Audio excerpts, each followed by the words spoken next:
Welcome back to the Barrett channel and welcome to another video. If you're new here, my name is Lee and I run this channel with my son Ollie. We're based here in Shenzhen in China, and I want to give everyone, all our subscribers who've been following me, an update on my health and cancer treatment situation. But just a quick recap for anybody that's new here. A number of months ago, about 6 months ago, I was diagnosed with breast cancer, something that's very rare in men, but there you go, I was diagnosed with breast cancer. I had some initial chemotherapy to try and shrink the tumour before it was removed by surgery. That was not successful. It didn't shrink the tumour, it didn't get any bigger, but it didn't shrink. So I then went ahead and had surgery. And for the last 10 or 11 weeks, I've been on a course of chemotherapy, which is standard practice for post-surgery breast cancer. And I just want to talk about the how I felt on that chemotherapy. Now, my last video was I was a number of weeks in, not many weeks in, and I said that I didn't feel too bad. Well, that kind of changed. I didn't feel too bad up until about maybe week 7. And the only problem up until week 7 I was getting is that my blood cell count, my white blood cell count was low. So I was having some injections to increase my white blood cell count, and I have those injections currently.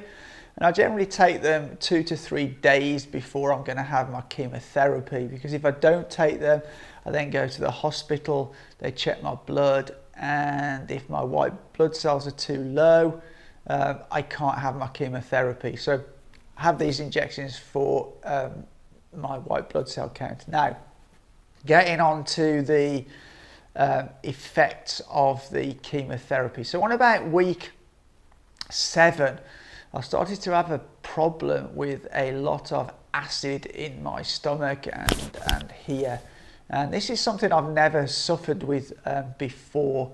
And this, I can only assume, is a direct result of the chemotherapy. So I had some tablets prescribed for that, but up until I had those tablets prescribed, I've had an anti-acid tablet and an anti-sickness tablet, and sort of taking these pills has made the situation a lot better. But before I had those pills, there was actually a couple of days, and there was one particular day, I think maybe week 7 or week 8, where I literally just couldn't get out of bed. I was fine if I lay flat. As soon as I sat up, I wanted to vomit, and in fact on the one day I vomited 4 or 5 times, and it was acid and bile that was coming up, very acidy, very thin, yellowy liquid, not nice at all. And since I informed my doctor about this, I had that, I think, on 2 occasions. The first day was quite bad, and then it was a bit better on the second day. My appetite was just completely shot. In fact, the one day I ate virtually nothing at all. And then I informed the doctor about this, and she prescribed the pills, which I now take. And since I've been taking those pills, I've only had sort of one day, I think that was after my 10th chemotherapy, where I sort of felt a little bit sicky, but it wasn't as bad as the first time. Just so you know, it's the 28th of February 2022 today, and I'm due for my 11th chemotherapy tomorrow at the Hong Kong University Hospital in Shenzhen. So I get up pretty early in the morning to go there. Now, as regards other side effects I've been experiencing, and these have slowly got worse as the chemotherapy's gone on, as the time's gone on, is that they informed me that I would have some numbness feeling in my fingers and my toes. And for me, that again, it was very, very little until about week 6 or 7, and it started to get worse to the point now where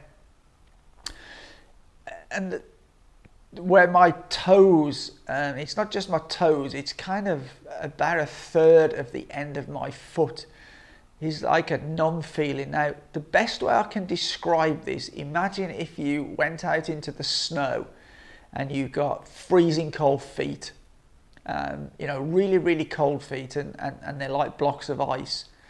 However, my feet are not cold. If I touch them, they're warm, but the feeling is that like they're freezing cold.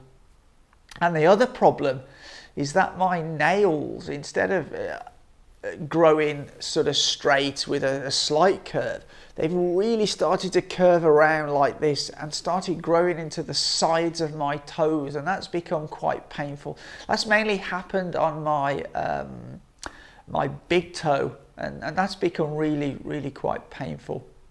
And the side effect that's happened to my fingers is that if you can imagine, you are hammering and you hit yourself on the thumbnail or a fingernail, and then a few days later underneath that nail starts to bruise and it becomes very tender.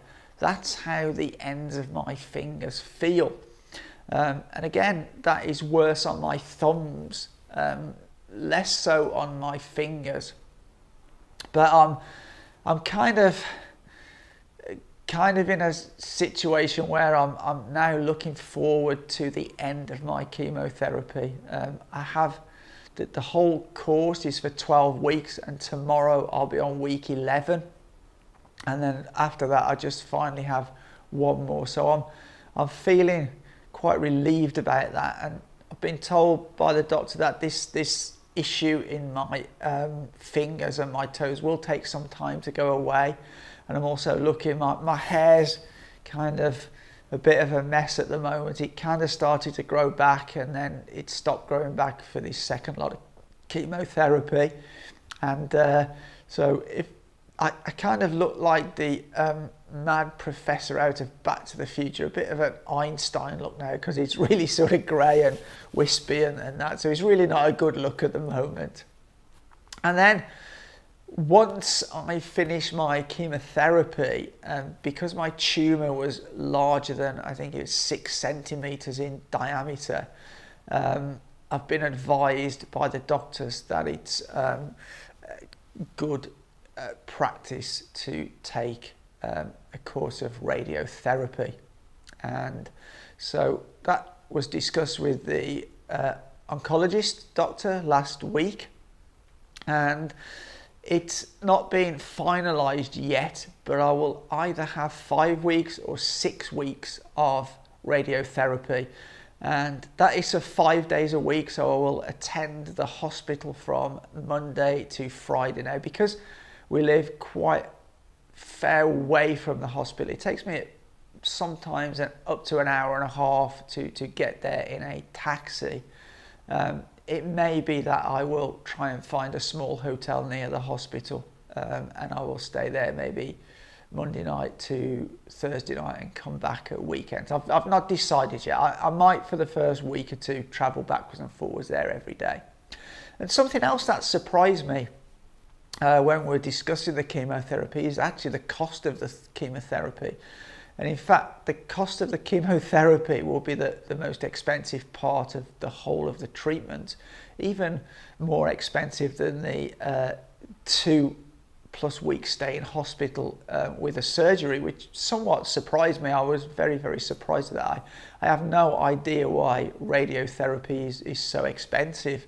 If anybody does know why that is the case, then let me down in the comments. I can only assume it's that the machinery is very expensive, or a lot of people have to get involved. I really don't know. But yeah, so that gives you a kind of update from a mental point of view. I've tried to remain as positive as possible. Obviously, on the days where I haven't felt so good, I have felt a bit down. On those days where I had sickness, and again, my appetite is not what it should be. I still have a coffee. I try not to drink as much, but I do still enjoy a coffee.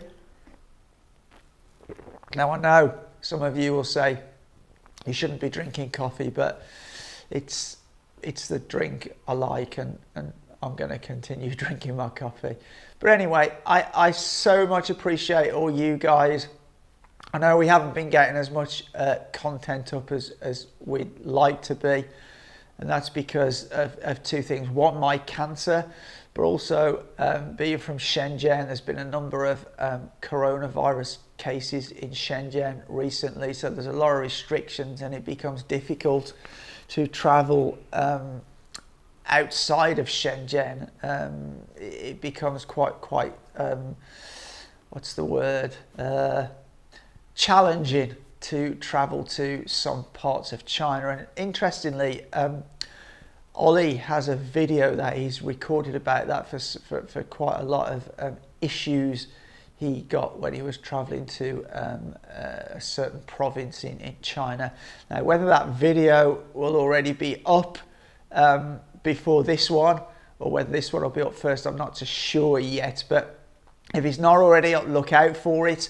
And if it is up, I will put a link here or here, whichever side it is, that you can go and have a look at that. But as I say, I massively appreciate all your support. I've had so much messages of encouragement, and people on WeChat, in the messages on Twitter, in messages on YouTube and the Chinese social media platforms we post on, and that's given me such a massive amount of positive energy. So I just want to thank you all so much for that. As I said, also one of the reasons I want to document this journey on social media is so that anybody else, and I think it will be particularly women, as breast cancer is much more common for women than it is men, but from what I'm led to believe and understand from the doctor, the procedures and the surgery and the chemotherapy is exactly the same. I hope it will just, if any women are suffering from breast cancer out there, or your mothers or aunts or relatives, or even yourselves, I hope you can watch my videos and hopefully know a little bit about what to expect and what symptoms you might get, and etc. etc. But anyway, again, once more, a big thank you. If you did like this video, please give it a thumbs up. It does help us tremendously. And if you like the channel, consider hitting that subscribe button. But anyway, as always, for now, take care.